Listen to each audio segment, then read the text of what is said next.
Il y a longtemps, au temps des châteaux forts, vivait un pauvre fermier.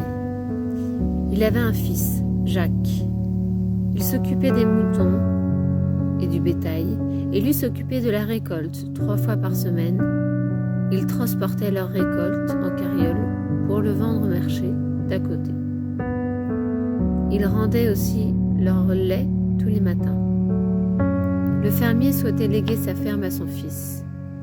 Mais depuis toujours, Jacques rêvait d'être tavernier.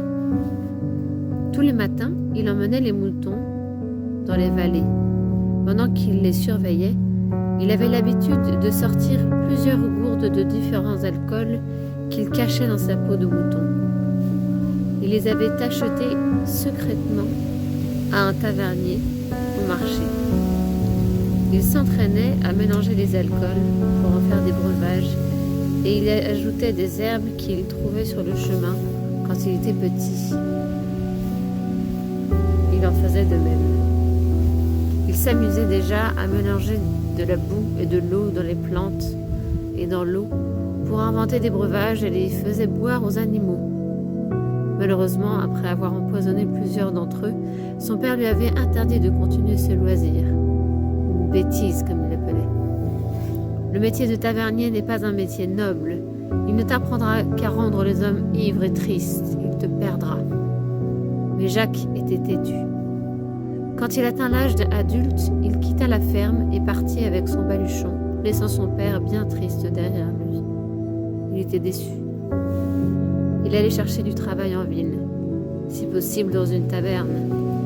Il allait de ville en ville et portait son sac avec lui. On le refusait, partout, le jugeant trop maladroit ou ignorant ou trop provincial. Tout le monde savait qu'il était fermier et qu'il ne connaîtrait jamais assez bien le métier de tavernier. Alors il décida de s'éloigner de son royaume. Il arriva dans un autre royaume. Un jour, il aperçut sur la porte d'une taverne « Recherche de main-d'œuvre ». Il entra sans hésiter et vanta ses qualités et inventa des expériences passées en cachant sa véritable nature de fermier qu'il méprisait en vérité. Il fut pris à l'essai et malgré quelques maladresses au début, il apprit très vite le métier. Bientôt, il se fit une bonne réputation pour ses délicieux breuvages alcoolisés, qu'il fit venir beaucoup de clients. Au début, il était heureux de sa nouvelle vie. Tous ces gens qui l'aimaient, il rendait les hommes heureux, il les servait avec bonheur. Il échangeait avec eux, que ce soit des chevaliers comme des paysans, nés de tous les milieux. Il se fit des amis. Plus le temps passait, plus son ancienne vie tomba dans l'oubli. Même son père. Il avait un vieil appartement dans lequel il avait à peine le temps de vivre, uniquement pour dormir quand il travaillait beaucoup.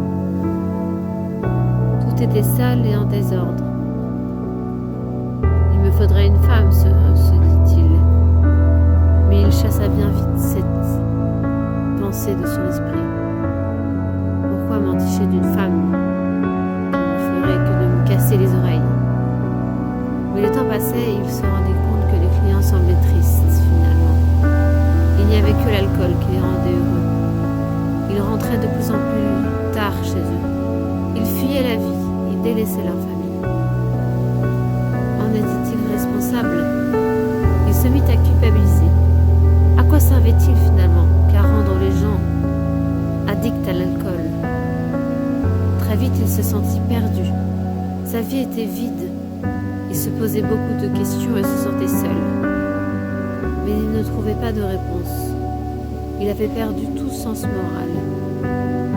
Il décida alors de quitter son métier de tavernier et perdit tout son argent. Bientôt, il dut quitter son appartement et chantait dans les rues pour gagner quelques sous. Un jour, il se souvint de son père et se rendit compte qu'il était heureux avec lui. Il décida alors de prendre la route pour retourner chez lui. Il marcha pendant quelques jours, sans rien pour se rassasier, juste du pain dur et de gourdes d'eau. Il avait Allait-il l'accepter ou le rejeter? Enfin, il arriva chez lui. Mais ce qu'il vit n'était pas la ferme qu'il avait connue. Tout était délaissé, délabré. Plus aucun animal. En effet, depuis le départ de son fils, seul et malheureux, le vieux fermier s'était laissé mourir de chagrin. Quand il vit son fils au pied de la porte, c'est avec des larmes de joie qu'il l'accueillit. « Mon fils, dit-il faiblement, tu es revenu. »« Oui, père, et je ne te quitterai plus jamais. »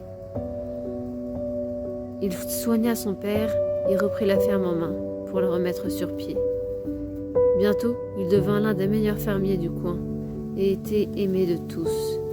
Il n'y a rien de plus beau que la simplicité de la famille, se dit-il. Il était heureux. Il rencontra une jeune bergère qu'il épousa et tous deux vécurent heureux dans la ferme avec son père.